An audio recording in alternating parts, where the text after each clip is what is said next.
একটা সময় ছিল বাংলাদেশ ছিল স্পিন নির্ভর একটা দল। ঘরের মাঠে কিছু ম্যাচে স্পিনে পরাস্ত করত প্রতিপক্ষকে, আর দেশের বাইরে ম্যাচ জয়ের হার ছিল প্রায় শূন্যের কোটায়। তবে সময়ের ব্যবধানে সেই চিত্র পাল্টেছে।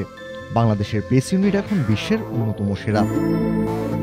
আছেন নিয়মিত ১৫০ কিলোমিটার গতিতে বল করতে পারেন এমন বোলারও। বাংলাদেশের পাইপলাইনে ক্রিকেটার নাই এমন কথা চারদিকে ভেসে বেড়ায় হরহামেশাই। তবে পেসারদের ক্ষেত্রে এটা ঢালাওভাবে বলার সুযোগ নাই, কারণ মুস্তাফিজ, তাসকিন, শরীফুল, হাসান মাহমুদ, তানজিম সাকিবরা এখন দলের নিয়মিত মুখ। পারফর্মও করছেন সমান তালে। বাংলাদেশকে দেশের বাইরে ম্যাচ জেতানোয় রাখছেন গুরুত্বপূর্ণ ভূমিকা, আর এতে মধুর সমস্যায় পড়তে হচ্ছে বিসিবিকে। সেই সমস্যা আরও বাড়িয়ে দিয়েছে উদীয়মান স্পিডস্টার নাহিদ রানার আগমন।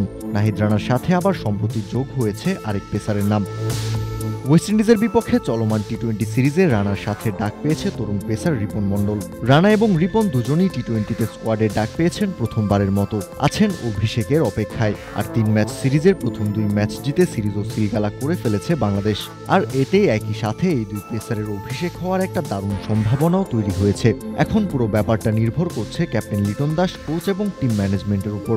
প্রশ্ন হচ্ছে, একসাথে এক ম্যাচে 2 পেসারকে অভিষেক করানোর সাহস কি দেখাবে বাংলাদেশ, নাকি ক্যারিবিয়ানদের হোয়াইট ওয়াশ করতে খেলতে নামবে আগের ম্যাচের একাদশ নিয়েই?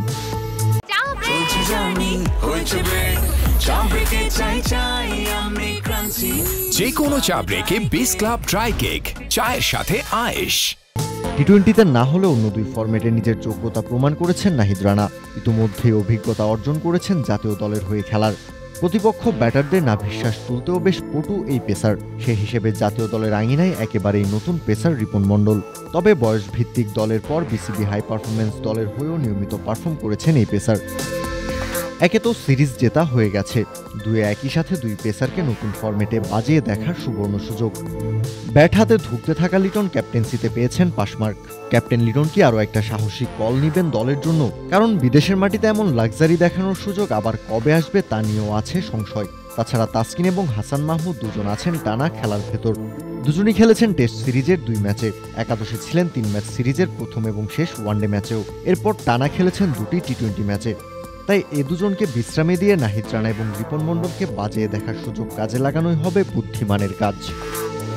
কাউসার শান্তু, ক্রিক ফ্রেঞ্জি।